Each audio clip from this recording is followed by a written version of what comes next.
Sun seurassa on täällä Sofiina. Moikka, moi, ja sä kuuntelet Kaupunkiradiota ja täällä sun seurassa Sofiina. Moikka, mä oon Sofiina ja mä päätin jo 10-vuotiaana, että musta tulee radiojuontaja.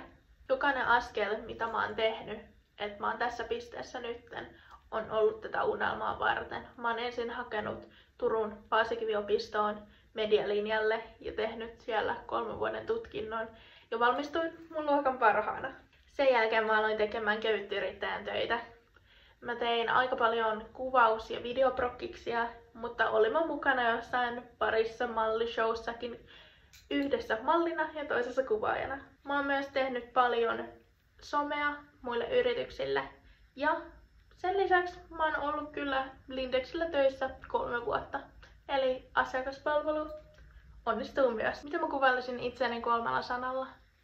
Mä oon iloinen. Mä oon aika puhelias ihminen ja hymyilevä. Mä toivon, että me päästään yhdessä toteuttamaan tätä mun unelmaa.